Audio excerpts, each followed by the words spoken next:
Mientras yo retrocedía hacia el valle, se presentó a mi vista uno que por su prolongado silencio parecía mudo. Cuando le vi en aquel gran desierto, «Piedad de mí», le dije, «quien quiera que seas, sombra u hombre verdadero». Respondióme, «No soy ya hombre, pero lo he sido. Mis padres fueron lombardos y ambos tuvieron a Mantua por patria. Nací sub Julio, aunque algo tarde, y vi a Roma bajo el mandato del buen Augusto en tiempo de los dioses falsos y engañosos. Poeta fui y canté a aquel justo hijo de Anquises que volvió de Troya después del incendio de la soberbia Ilión. Pero ¿por qué te entregas de nuevo a tu aflicción?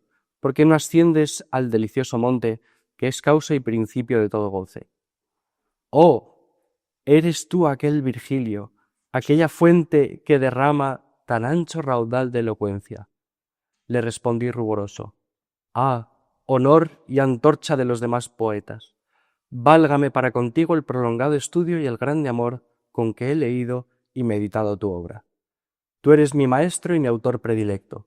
Tú solo eres aquel de quien he imitado el bello estilo que me ha dado tanto honor.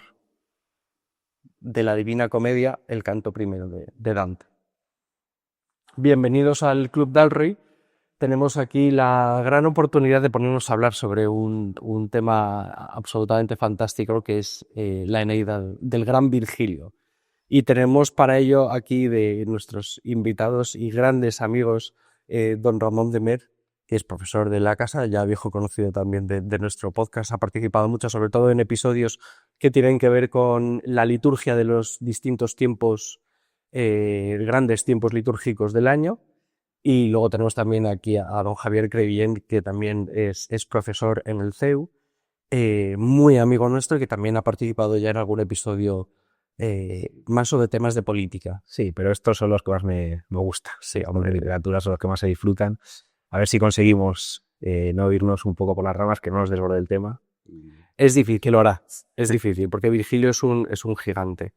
Entonces, si les parece a ustedes, lo que podemos hacer es, vamos a hacer una pequeña introducción de Virgilio y de la situación en que vivió Virgilio y que explica un poco, que ofrece contexto sobre la Eneida, y ya después el tiempo que nos dé a leer un pasaje que nos guste. Yo lo que les propongo, podemos ir haciendo es, pues eso, vamos poco a poco leyendo y vamos comentando entre todos. Y yo creo que es lo más fácil. A ver, antes que nada, Virgilio es un poeta que nace en el año 70 a.C. y muere en el año 19 a.C. Bueno, esto ya nos puede situar con bastante claridad en un momento histórico bastante importante de Roma. Y antes de meternos en el análisis de ese tiempo histórico, vamos a intentar explicar un poco el poeta, ¿no? Porque es un personaje, es uno de los tres grandes poetas, enormes poetas que tuvo la literatura romana, que tuvo enormes poetas gigantes en todas sus distintas épocas, ¿no? Tenemos por ahí a Lucrecio, tenemos por supuesto a los cómicos Plauto y Terencio, ¿no? Tenemos incluso nuevos registros, ¿no? Porque es verdad que Roma de alguna forma se trae consigo toda la riqueza, todo el patrimonio literario de Grecia, pero aún así también se inventa el estilo de la elegía, por ejemplo, ¿no? y otros, tiene como sus innovaciones. Pero el siglo de oro de las letras de Roma tiene que ver con tres nombres propios que son Ovidio, Horacio y Virgilio. Además, los tres más o menos giran en los mismos círculos sociales durante un determinado momento del Imperio Romano, vinculados los tres de alguna manera a este famoso político Cayo Mecenas, que se estuvo apoyando y le estuvo ofreciendo soporte, pero luego los tres, cada uno hijo de su padre y de su madre, ¿no? Con temperamentos muy distintos y con producción poética también muy distinta. Y Virgilio, yo creo que yo siempre me encanta el preciosismo de Horacio, la genialidad de Ovidio, pero es que Virgilio es gigante. Virgilio es por los temas que trata y por el valor que tiene para tomar ciertas decisiones poéticas, me parece enorme. Y yo me imagino a Virgilio como un hombre de campo, nació en Mantua, como nos dice Dante, una tierra muy fértil, de muchísima agricultura, y él era un enamorado del campo, ¿no? Pero tuvo su fascinación juvenil con la ciudad, ¿no? Escuchó los cantos de sirena de Roma, se acercó ahí, se quedó ahí un poco atrapado en los círculos sociales y de poder, y en sus primeras composiciones poéticas, las érugas y las geórgicas, se nota esta nostalgia por la vida del campo, por la vida tranquila, ¿no? Y por lo que realmente es importante en la vida. Pero luego se encontró con el proyecto que nadie quiso asumir de la Eneida. Y Virgilio lo asumió a pesar de que tenía una connotación y una carga política indudable, ¿no? No sé si queréis comentar algo sobre el contexto de...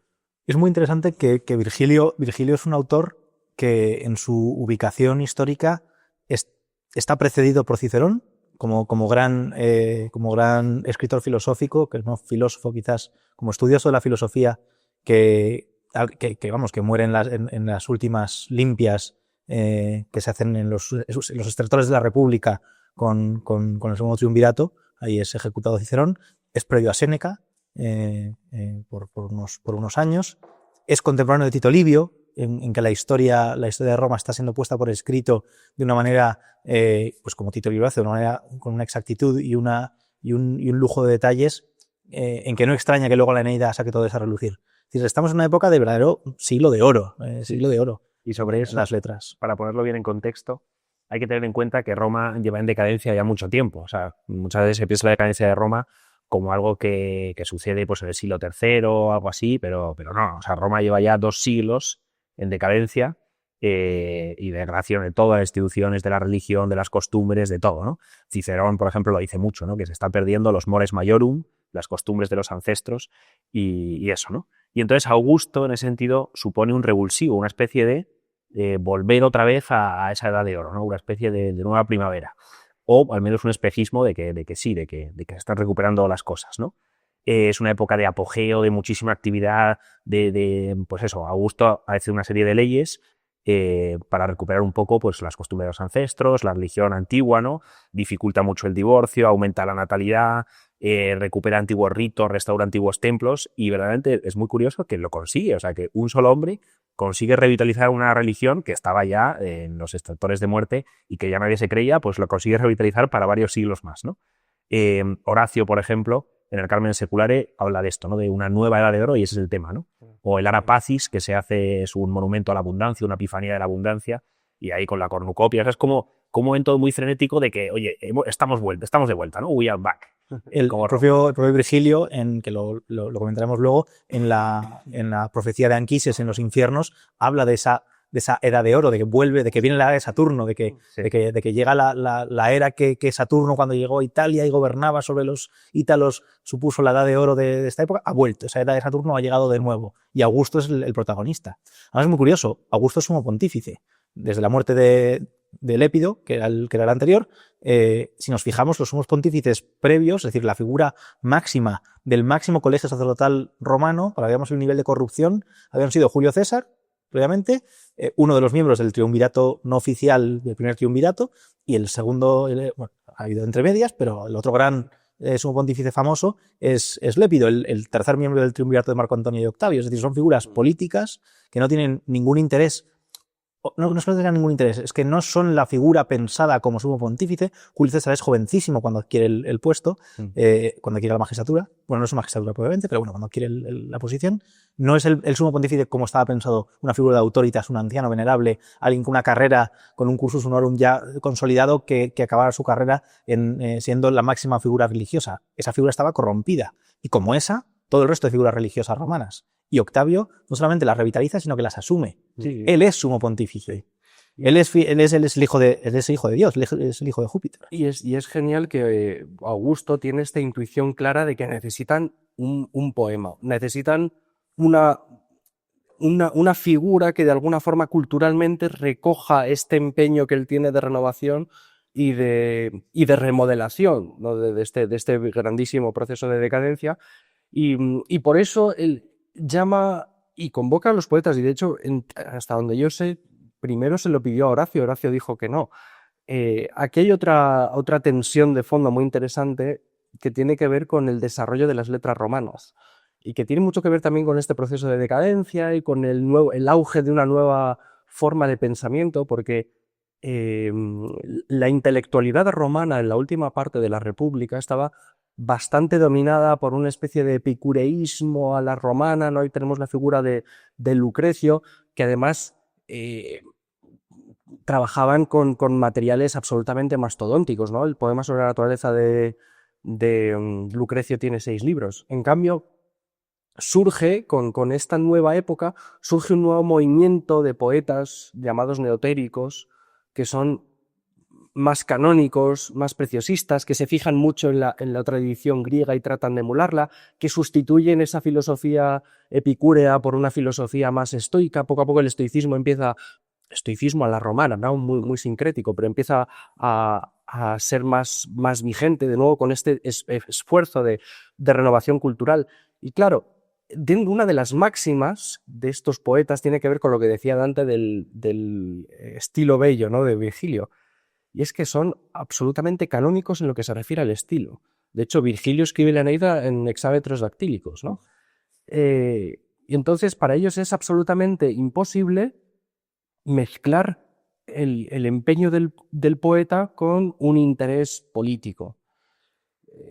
Para ellos eso significaría manchar la poesía, es algo absolutamente espurio. Esto no significa que no puedan hacer guiños, porque esto lo hacen todos, Ovidio y Horacio y Virgilio, pequeños guiños al poder, sobre todo al poder que los ampara, pero tanto como comprometerse con un poema absolutamente artificial que significara el enaltecimiento de una dinastía por encima de las demás con un claro objetivo político, pues eso sí que no están dispuestos a pasar por ese aro. Y sin embargo Virgilio lo hace. Y lo hace además de una manera que es perfectamente coherente con su tradición, ¿no? Porque una de las cosas que más se aprecian o que más aprecian los especialistas de Virgilio es la constante recusatio que hace, ¿no? De un día hablaremos de ese gran héroe que trajo la paz, ¿no? Un día hablaremos de ese rey que es el culmen de todas las profecías de la Edad de Oro, la Edad de Oro que tiene que ver con el poema de la Metamorfosis de Ovidio, que más bien Ovidio recupera en su Metamorfosis que explica las distintas edades, la sucesión cíclica de las distintas edades, ¿no? Y parece que Virgilio va durante todo su periplo como poeta preparando, disponiéndose para que llegue el momento de la Eneida, ¿no? Y Virgilio aquí nos enseña una cosa muy interesante, y es que la belleza no va reñida con otro tipo de intereses. Sí. Sale triunfante. O sea, no hace una obra de propaganda chusca, un pastiz, sino que es, vamos, hace pues, su obra más grande y una de las más grandes de literatura.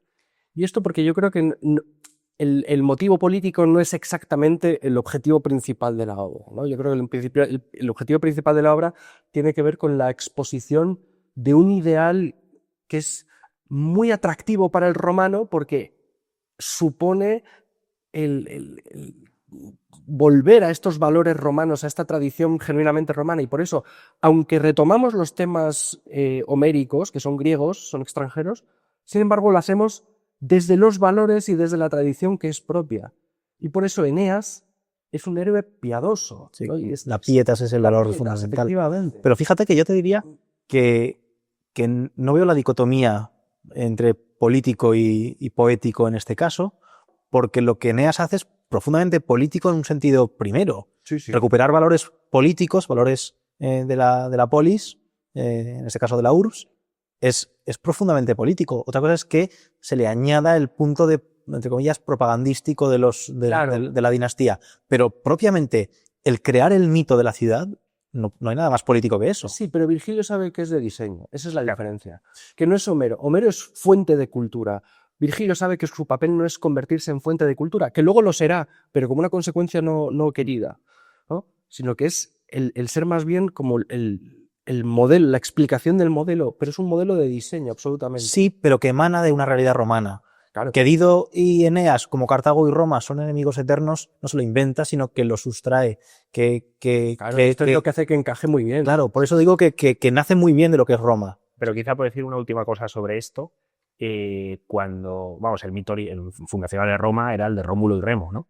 Que como cuentan Plutarco, Tito Livio, Rómulo en un principio pues era un pastor que estaba ahí en una tribu de pastores, que los pastores en el fondo eran los vemos como muy idílicos con la ovejita que van al portal de Belén, pero eran lo peor, ¿no? O sea, los laed de Laed, los que viven fuera de la ciudad, los cíclopes, ¿no? Los sin ley, y entonces, pues eso, ese era el sustrato material de Roma, ¿no? Pues los pastores de Rómulo, Bueno, las pero- poblaciones sobrantes de Alba Longa y de otros sitios, es decir, los delincuentes de otros sitios que no los quieren y los echan, y eso es el material humano, ¿no? De hecho, los patricios, los primeros patricios se llaman así porque son los patres, ¿no? Los que saben quién es su padre.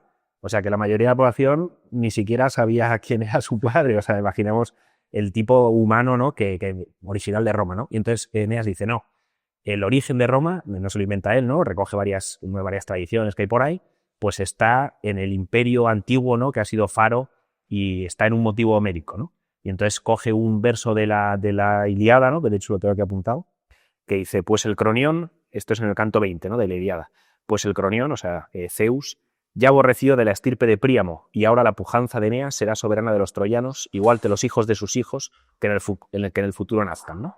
Entonces tira de ese hilo y entonces busca ese modelo, ¿no? Pues del gran imperio asiático de la antigüedad, pues nosotros somos los herederos, ¿no? Ha habido una traslatio imperii y ahora nosotros somos la nueva Troya.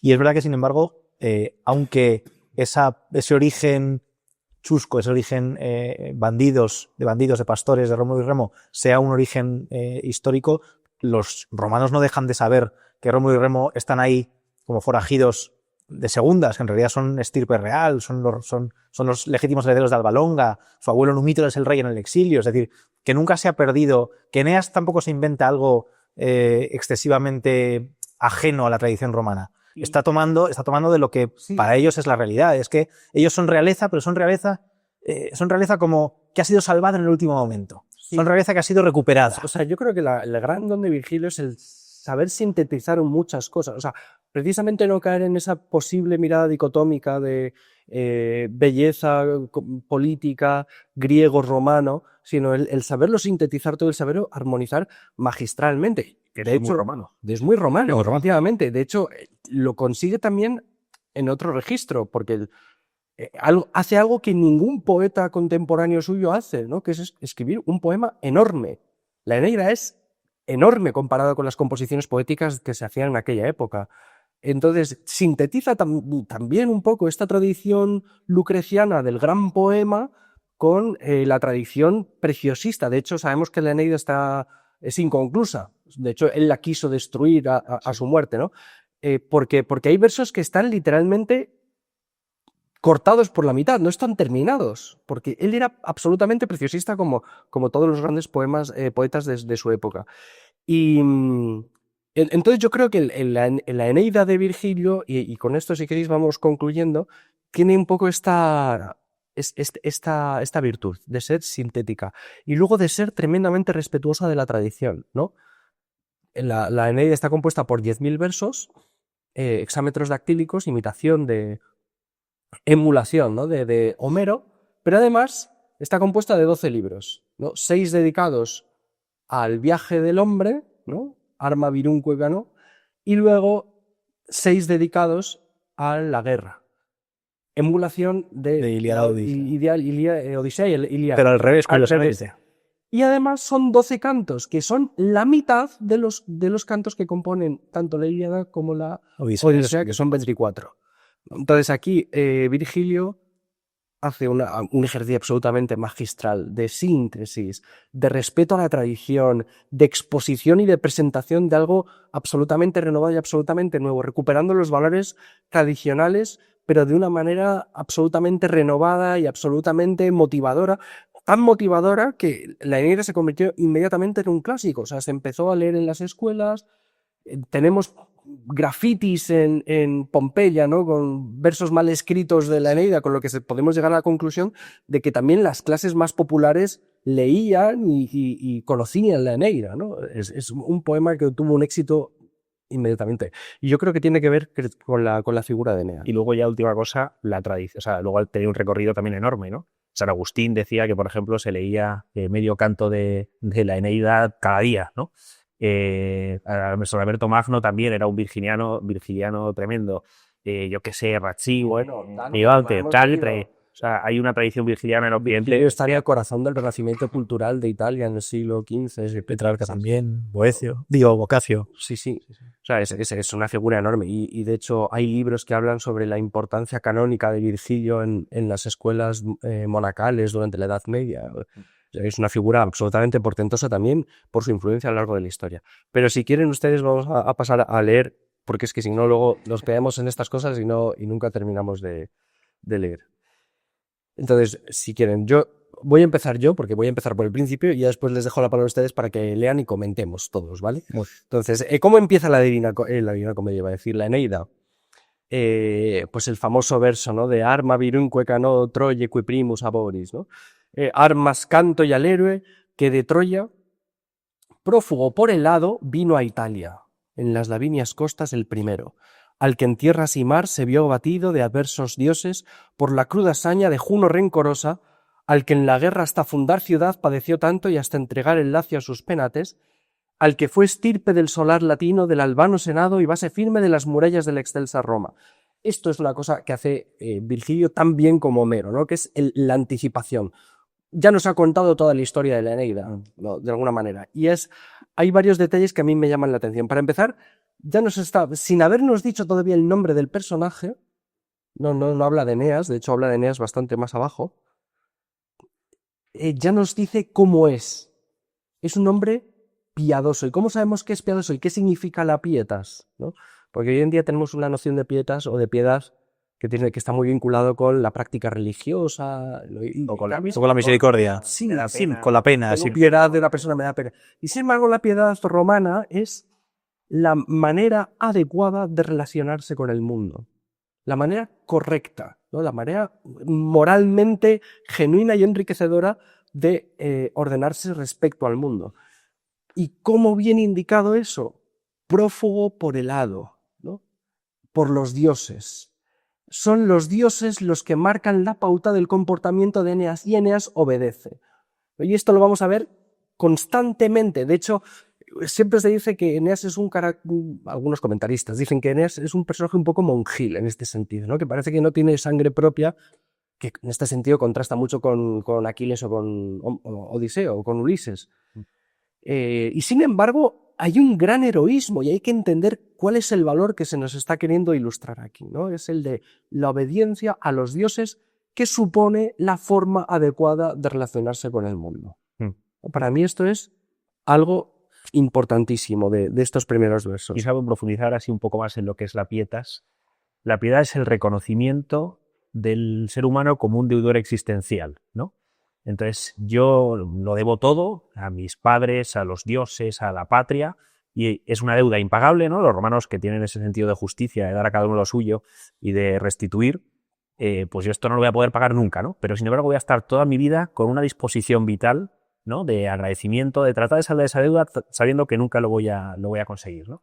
Y entonces, pero en ese sentido, cuando Javier decía que la pietas es la forma adecuada de ordenarse ante el mundo, la característica romana es que el romano no se ordena con piedad hacia todo el mundo, sino hacia lo que le es superior. Efectivamente. Es decir, el romano no tiene dentro de la pietas su relación con lo que le es inferior, porque lo que le es inferior se le presupone pietas hacia el romano, o hacia el padre de familia, por ejemplo. El padre de familia no incluye en la pietas el trato al hijo, salvo el trato al hijo, por ejemplo, de otro, por respeto al padre, que eso se ve luego en la Eneida, cuando, por ejemplo, Eneas mata a Lauso y tiene piedad del padre de Lauso que está en la batalla. Pero el romano se está ordenando siempre hacia lo superior. Eso es lo que es muy interesante, porque es una situación en un mundo como es el griego o el romano, en que la humildad no es una virtud. Esto suple, en cierta forma, la humildad, porque el romano se sabe inferior de aquello a lo que le debe, y es un suplente bastante eficaz, social y políticamente, de la humildad. Sí.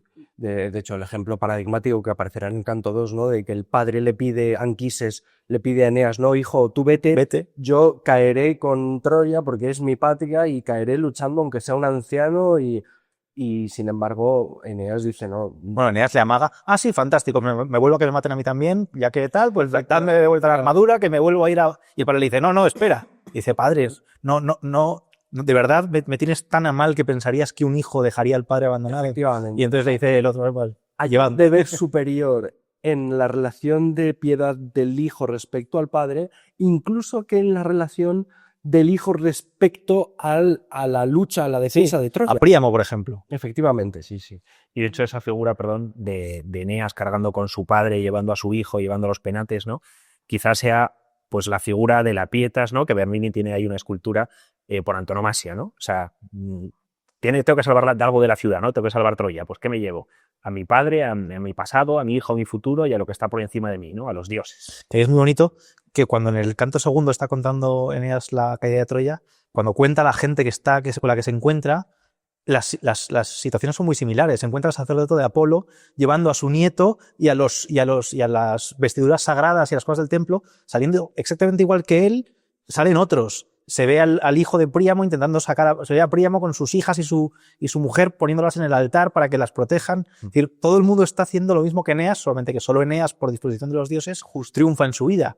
Pero la sensación de piedad de todo un pueblo que sabe lo que debe y pronto está actuando conforme al deber es muy profunda. Y luego habla de los penates, que son los dioses familiares, ¿no? Y de nuevo aquí se inaugura también temáticamente la importancia central que tiene la familia romana, que va a ser, yo creo que el tema de fondo principal, aunque no se vea de manera explícita en la Eneida, en la relación con Cartago, que va a aparecer en esa especie de relación de desamor con Dido que veremos más adelante, si nos da tiempo, pero que tiene que ver con una cosmovisión basada en la cultura de la familia y una cosmovisión basada en una cultura de mercado, ¿no? Habla también de las murallas de la excelsa Roma, que sabremos que es un motivo que tendrá que ver con el desarrollo futuro de la Eneida, y luego inmediatamente dice, dime, oh musa, ¿no? Y aquí copia Canta Musa. Efectivamente, el canto o musa de Homero, cómo hará muy a menudo. Virgilio no tiene absolutamente ningún pudor en copiar casi literalmente versos exactamente de la Ilíada y la Odisea. Para él esto no es un plagio, no lo es en absoluto, es un tributo, es un honrar a quien él considera que es su gran maestro en el diseño de la Eneida, que es Homero, ¿no? Dime, oh musa, las causas, y de nuevo la piedad. ¿Qué decreto de su divina voluntad violado tanto dolió a la reina de los dioses que a un hombre insigne en la piedad forzase a afrontar tantos riesgos, tantas pruebas? Como tal ira en celestiales pechos, ¿no?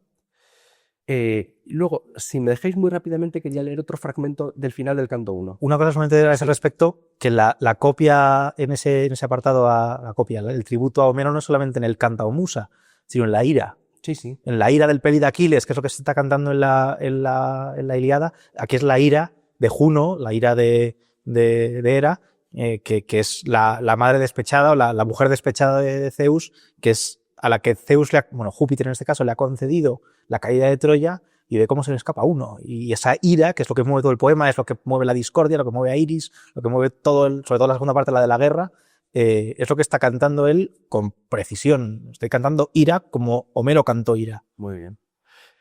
Entonces, en el canto primero, Virgilio desarrolla toda esta introducción en la que Eneas llega a las costas de Cartago, ¿no? Como Ulises llegó al principio también de la Odisea a las costas del reino de... El de Alcino. Efectivamente. No es Epiro.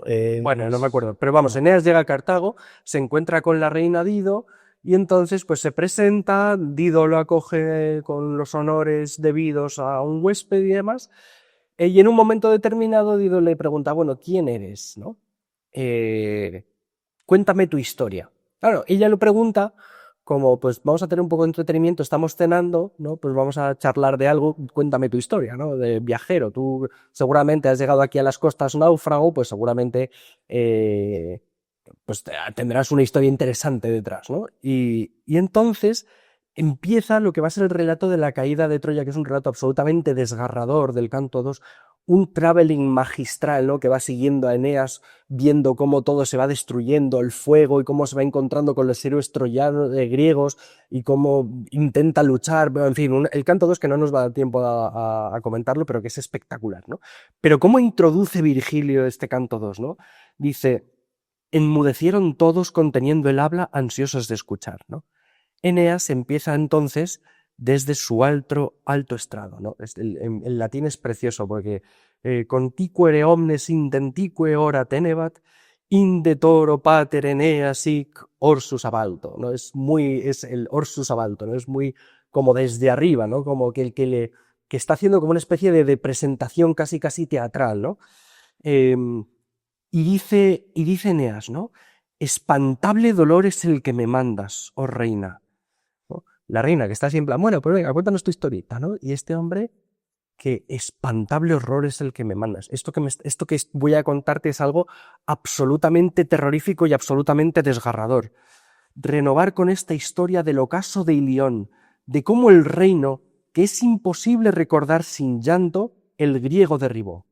Ruina misérrima que vi y en que arrostré parte tan grande, ¿no? Está anticipando, está situándonos, ¿no? Esto ya no es una historieta simpática y graciosa, no. Lo que vamos a ver ahora es una historia de terror. Y hay que vivirlo de esta manera, una cosa nocturna, oscura, tenebrosa, ¿no? Y dice, ¿quién, Mirmidón o Dólope, o soldado del implacable Ulises, referirla pudiera sin llorar? Es que hasta los enemigos que estuvieron implicados en la destrucción de Troya no podrían recordar ese momento sin conmoverse y sin llorar, ¿no? De la tragedia de lo que sucedió. Y ya en la altura la húmeda noche avanza y las estrellas lentas declinan convidando al sueño, ¿no? Qué belleza, ¿no? Las estrellas declinan convidando al sueño. Mas si tanto interés tu amor te inspira por saber nuestras lástimas, y en suma lo que fue Troya en su hora postrimera, aunque el solo recuerdo me estremece y esquiva el alma su dolor, empiezo, ¿no? Y aquí comienza el canto 2. Esto es de una belleza absolutamente lírica, absolutamente incomparable. Homero no llega a esto en lo que se refiere a composición lírica, ¿no?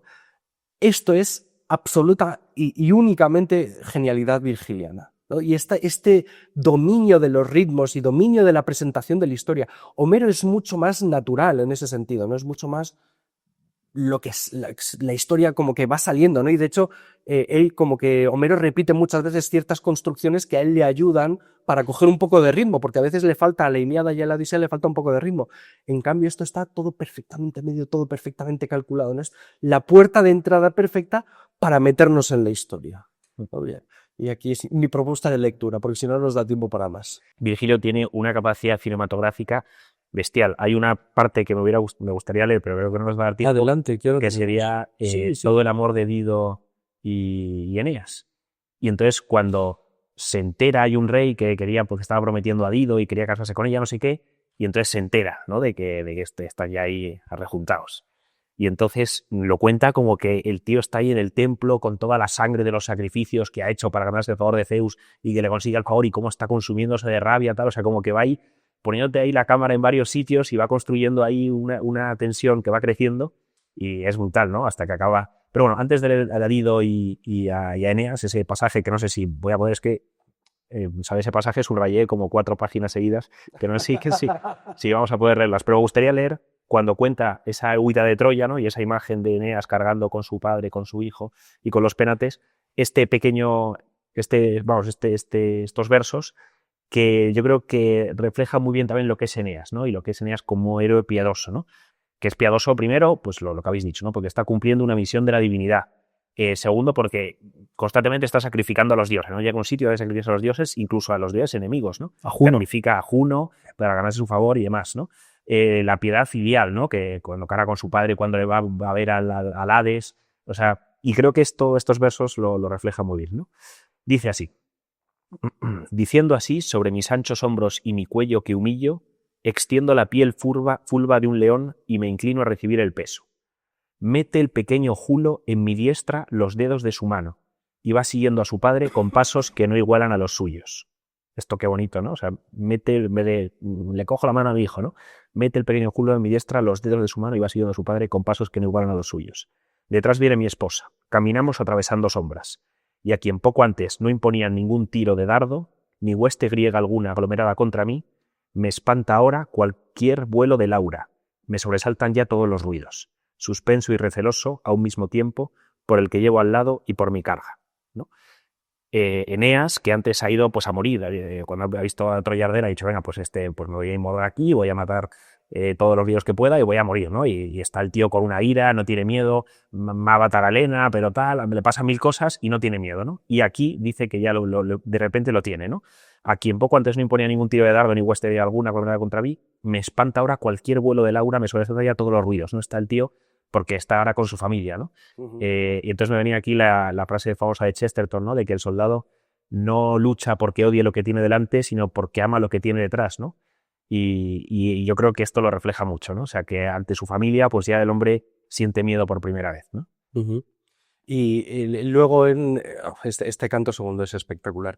Se pierde su mujer Creusa, él trata de volver a Troya para encontrarla, pero Y ya se le aparece. ella se le aparece ya como un fantasma, ¿no? Porque muere y le dice que él está destinado. En este canto 2 él tiene varias profecías, ¿no? Se le aparece Héctor en sueños, también su madre se le aparece, Venus, se le aparece, la diosa se le aparece y le da indicaciones, de alguna manera se le está presentando qué es lo que va a suceder después, ¿no? Y entonces Creusa le dice que él tiene que ir a las costas de Lavinia, ¿no? Que es precisamente el nombre de la reina, de la hija del rey de Alba Longa, con el que él se tiene que casar, Lavinia, para engendrar una nueva dinastía que va a ser la de la nueva Troya, ¿no? Que es Roma. Luego prosigue Eneas contando la historia de después de la caída de Roma, pues de Troya, perdón, cómo cogen los barcos y empiezan a tener ciertas peripecias, ¿no? Ciertas... Ahí es muy bonito también la Pietas ahí, porque en todos los lugares a los que arriba primero a unas tierras en las que un aliado de Troya se le había pedido ayuda durante la guerra, se envió un mensajero y ellos están ya sentados en la playa, los aliados les han dejado estar, todo parece que va bien, hasta que Eneas sale a la playa y empieza a brotar, él arranca una planta y empieza a brotar de la planta negra sangre, y arranca otro trozo y negra sangre, hasta que por fin se aparece el fantasma del emisario que Príamo mandó a pedir ayuda y dice: no os quedéis aquí, estos son impíos, porque mataron al emisario para no tener que ayudar a los troyanos.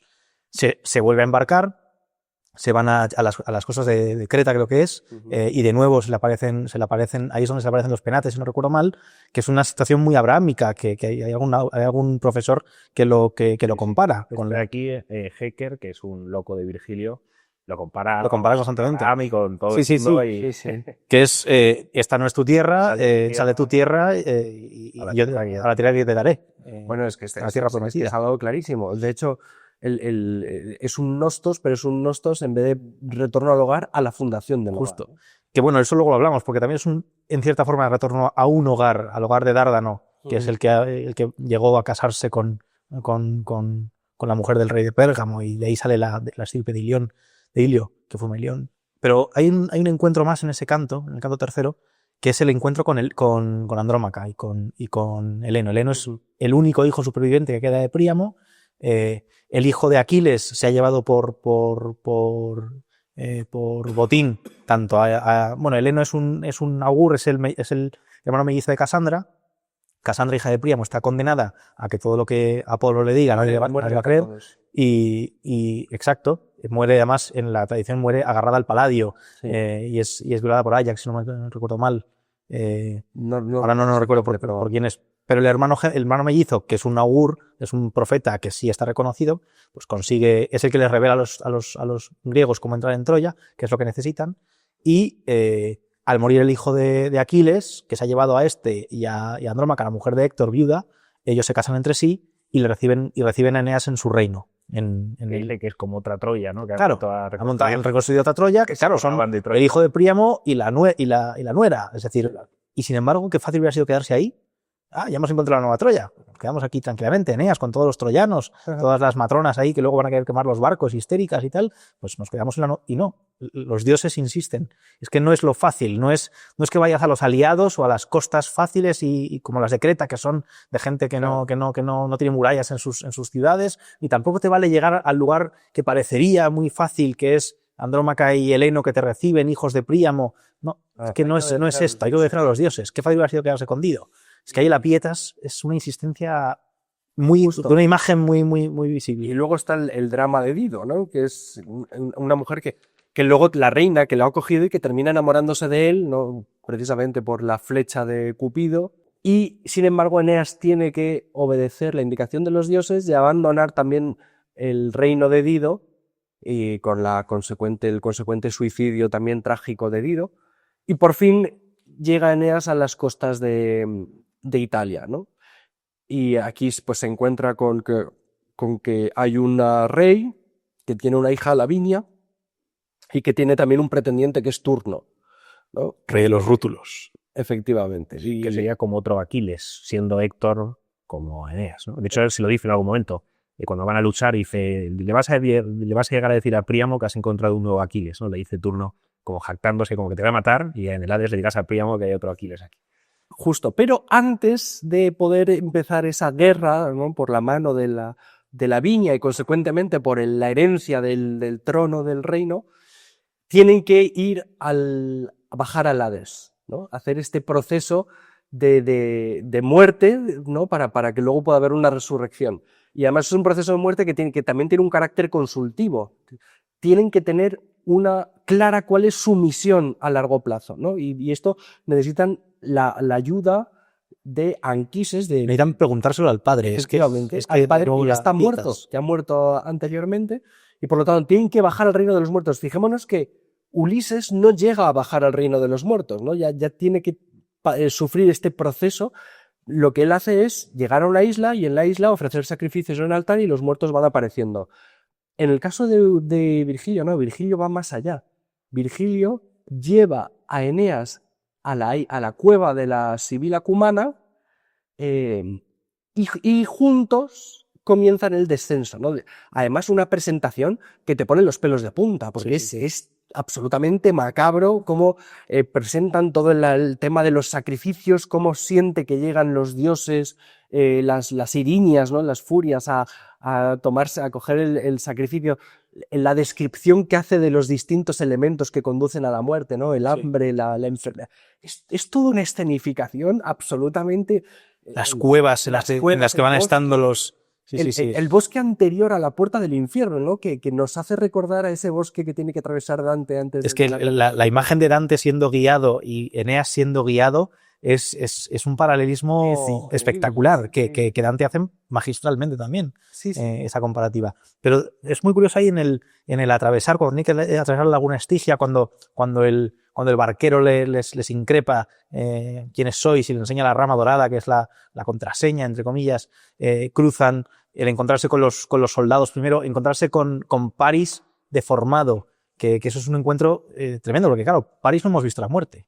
Hemos visto la muerte de Héctor, la conocemos por la Ilíada, y hemos visto muchas muertes en Troya, pero la de Paris no la hemos visto tan clara. Y sin embargo aparece el que era la belleza, el que era el supuesto culpable de la guerra de Troya, aparece deformado y destruida su cara por los golpes en la batalla, y se le aparece a Eneas, y no es sin embargo el que tiene que contarle, tiene que seguir hasta encontrarse con Eneas, con Anquises, su padre, que es el que hace la profecía de la Edad de Oro, que es muy curioso. Virgilio ya tiene una profecía en la Edad de Oro, que en la égloga cuarta, en la que, dedicándose a Apolión, que es cónsul, le habla de cuando vendrá un niño, vendrá a traerla ante la Virgen, aparecerá el niño, un cristiano interpretado luego en un sentido cristiano, porque habla es el momento de la Virgen y de un niño que traerá la Edad de Oro. Un salvador, un sóter, que será un niño, que es un niño innombrado. Anquises no tiene misterios que ocultar. Anquises le nombra quién es el sóter que están esperando, quién es el que inaugura la Edad de Oro, y es Augusto. O sea, es decir, hasta el punto de que se relata la batalla de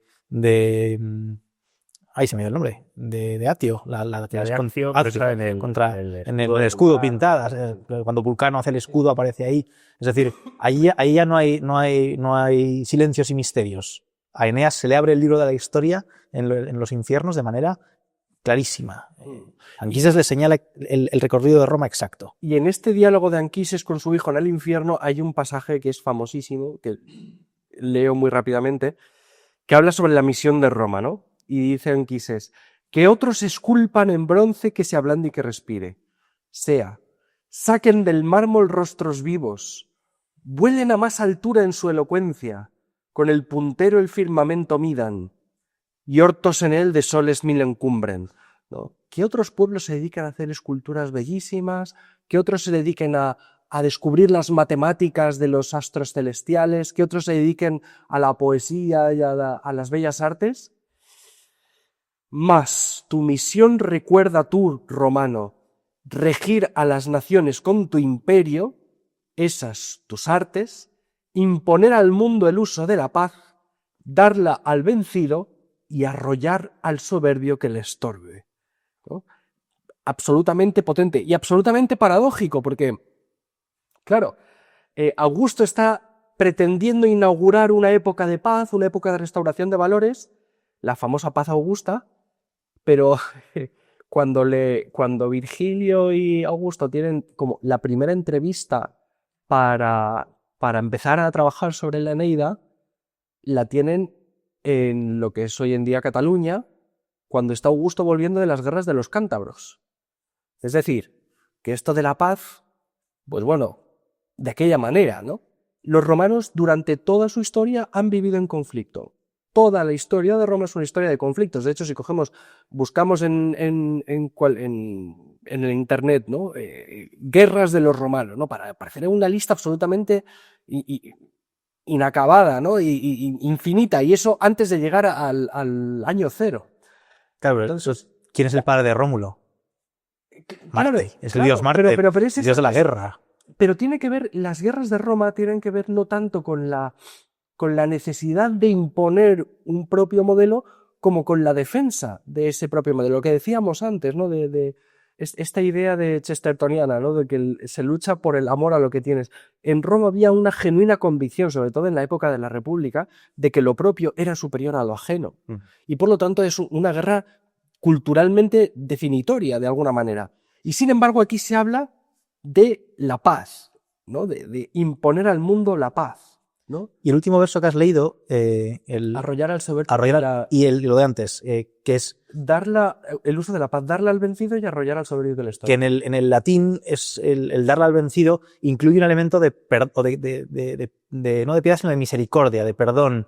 Es un elemento de al que está vencido no termines de rematarlo, acógelo como vencido que es. Que también tiene un punto de paradoja, porque la Eneida acaba, no sabemos si inconclusa o ahí es donde quería acabarla Virgilio, acaba con el rey Turno vencido, suplicando, prácticamente abrazado a las rodillas, y Eneas, que por un momento cree, aquí ya destripamos la Eneida, pero cree que le perdonaré, no le perdonaré, y reconoce las armas impías que lleva Turno colgadas, que son despojos de un chaval al que ha matado de Palante, del hijo del rey Evandro, y en ese momento dice así termina la Eneida, voy yo a darte a ti la vida llevando las enseñas de Palante, y lo mata al vencido.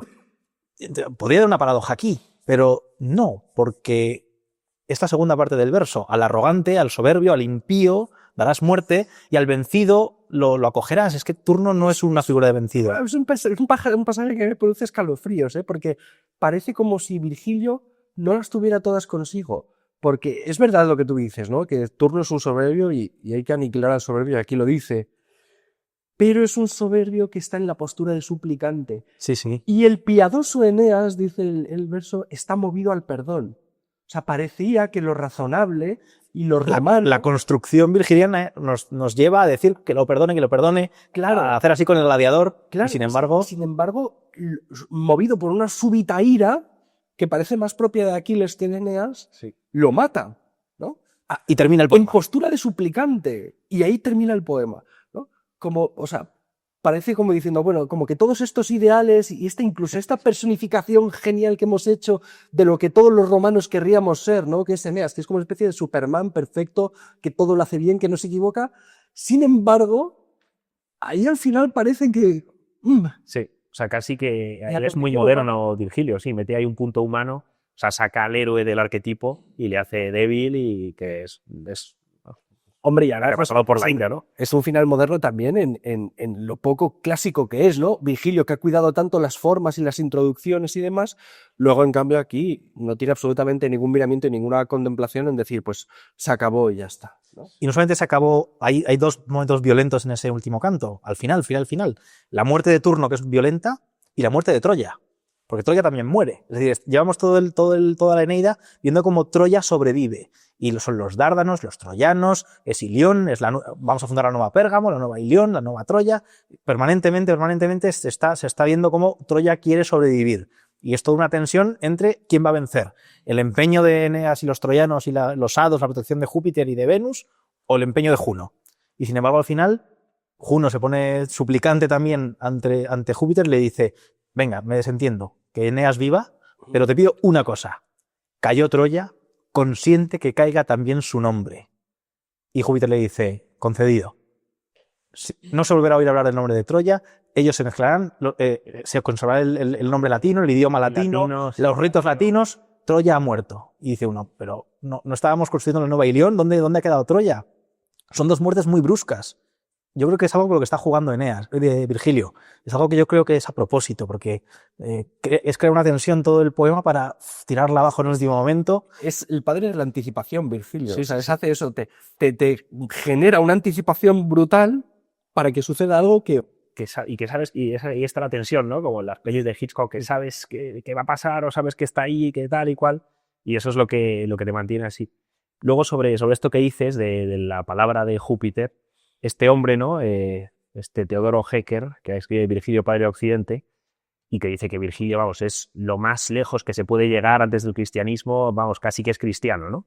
Y entonces habla de que la teología que está detrás de toda la Eneida es el fatum, ¿no? El hado, el destino. Pero que no es un fatum que está ya por encima de todos los dioses, ¿no? Como el fatum de los epicúreos, sino que es más estoico. Y el fatum, que es lo dicho, es como la palabra de Zeus, ¿no? La voluntad de Júpiter. Que tú también apuntaste que en la Ilíada también está esto, ¿no? Que Júpiter, ¿quién está por encima? Pues aquí se podría identificar un poco el fatum, la palabra, con el logos, ¿no? Con la voluntad de Dios, ¿no? De Júpiter. Y es curioso porque dice que es una cosa muy cristiana, es que es un fatum, un hado muy cristiano, porque no anula la libertad humana. O sea, que los dioses se oponen al fatum, los héroes también tienen que realizarlo, van a la contra, vuelven a llevar, tal. O sea, como que está esa tensión entre providencia divina y existencia divina y libertad humana, ¿eh? Y lo interesante es que en la medida en que tú obedeces el designio de los dioses, te ordenas correctamente en relación con ellos y por lo tanto en relación con lo que tienes que hacer y con el mundo, y por lo tanto actúas bien. Y si no, pues sí.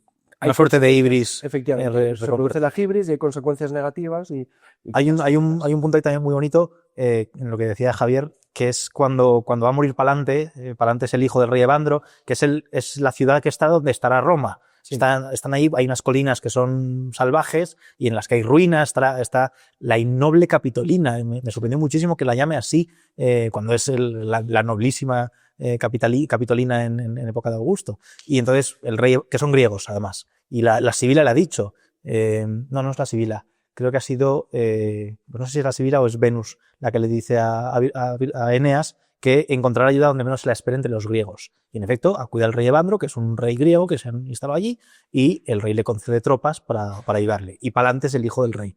Es un chaval, se enfrenta a turno y alza una oración a los dioses justo antes de enfrentarse y le dice: oh Júpiter, por todos los sacrificios que he puesto en tus altares, concédeme.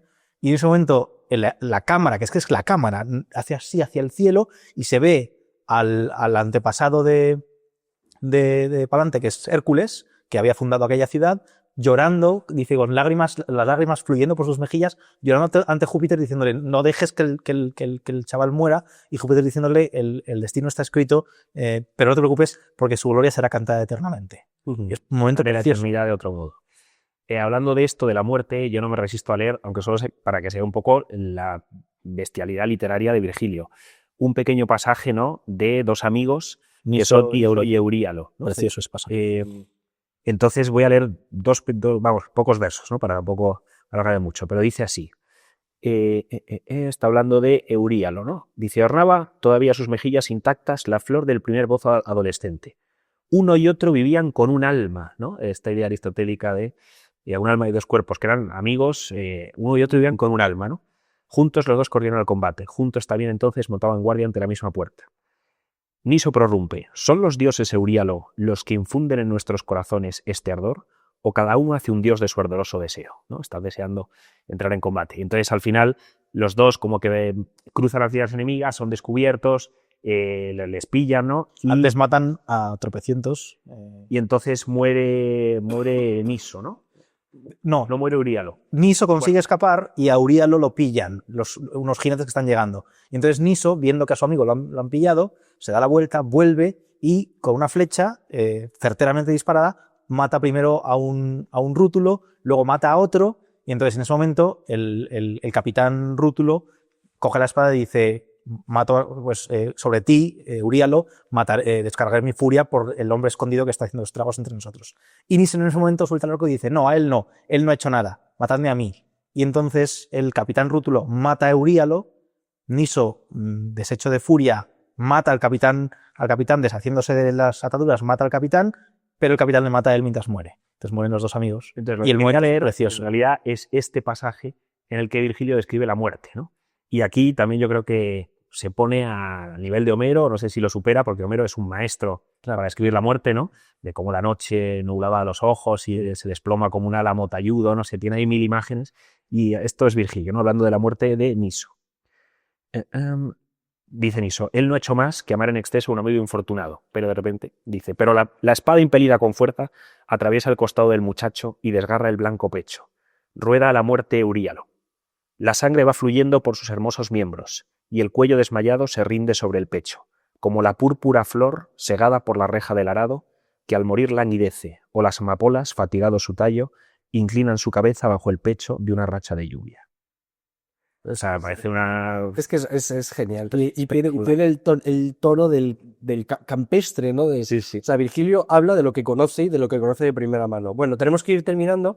Yo creo que podríamos acabar con el tema del Nostos, ¿no? Que es a fin de cuentas, otro de los grandes temas de la literatura, el regreso a casa. Sí. ¿No? En la Ilíada está de alguna forma anunciado como trágico, ¿no? Y Aquiles renuncia al regreso al hogar a cambio de la fama. En Ulises, en cambio, está conseguido. Ulises culmina la Odisea en el regreso a casa, ¿no? Y con todo lo que eso supone. ¿Cómo se ve la cuestión, el tema del regreso a casa en la Eneida?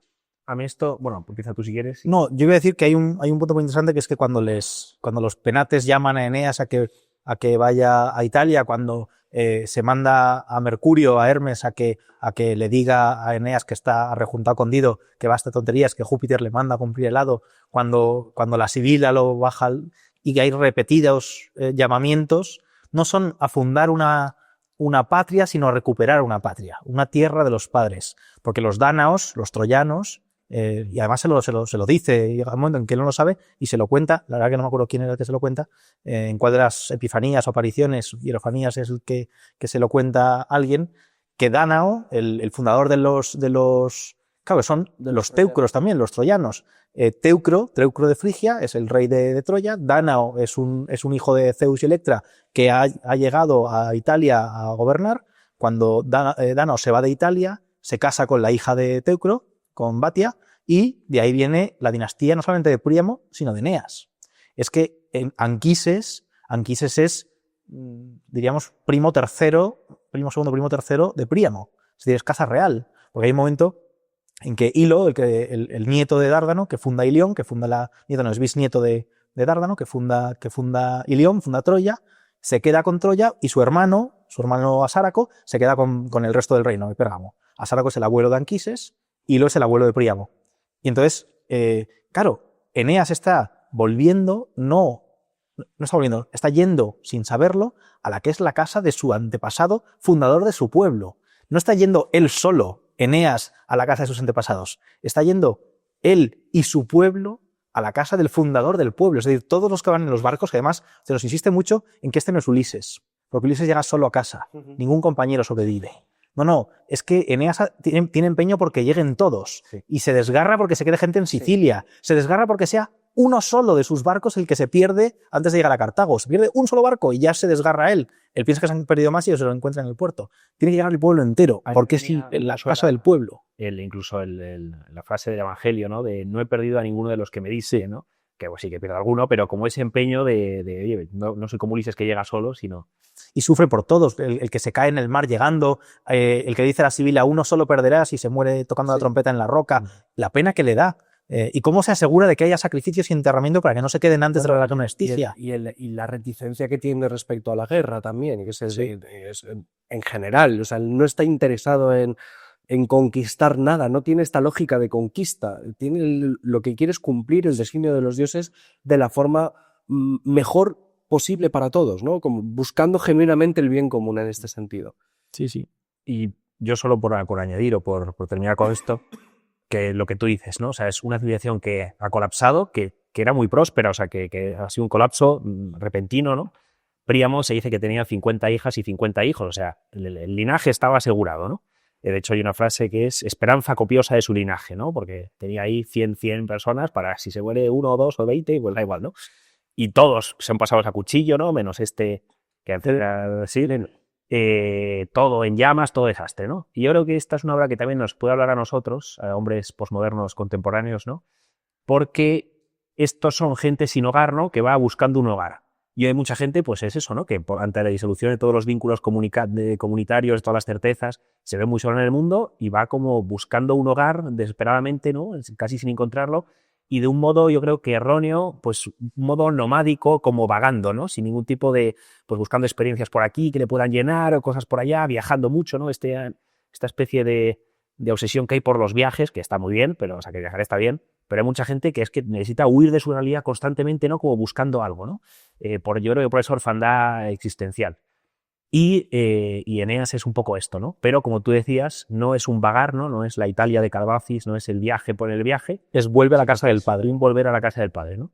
Y hay unos versos de Novalis, que es un poeta que me encanta, que dicen justo esto, ¿no? Siempre estamos siempre volviendo a la casa de nuestro padre, ¿no? Entonces yo creo que incluso si hacemos una lectura de lo profano a lo divino, pues nuestra vida también es eso, ¿no? Es un siempre volver, un siempre estar volviendo a la casa de nuestro padre. Muy bien, pues yo creo que no hay mejor forma de que terminar. Muchísimas gracias. Siempre nos pasa lo mismo con estos episodios, que nos quedamos muy cortitos, pero intentamos que se ajuste lo más posible a 1 hora para que tampoco extendernos demasiado. Y es verdad que no nos ha dado tiempo a leer mucho, pero bueno, así también en la gente que nos escucha o que nos vea, pues se queda un poco ahí la inquietud de venir a este magnífico poema a leerlo con la profundidad y con la tranquilidad que se merece, porque realmente no hay posibilidad de perder tiempo leyendo la Eneida. Es algo absolutamente... Además, cada relectura de la Eneida, yo lo leí con 19 años la primera vez, 20 años, y ahora que lo he estado teniendo que volver a leer para preparar una serie de ponencias que he tenido que dar estos meses, es que me ha llamado la atención el descubrir cosas absolutamente nuevas que ni recordaba ni me imaginaba que estaban ahí, ¿no? Y esa es la grandeza que tienen poetas como Homero, como Virgilio o como Dante, que será el próximo que veremos si Dios nos da vida. Así que muchísimas gracias, Ramón, muchas gracias, Javier, ha sido un placer. Gracias, Javier.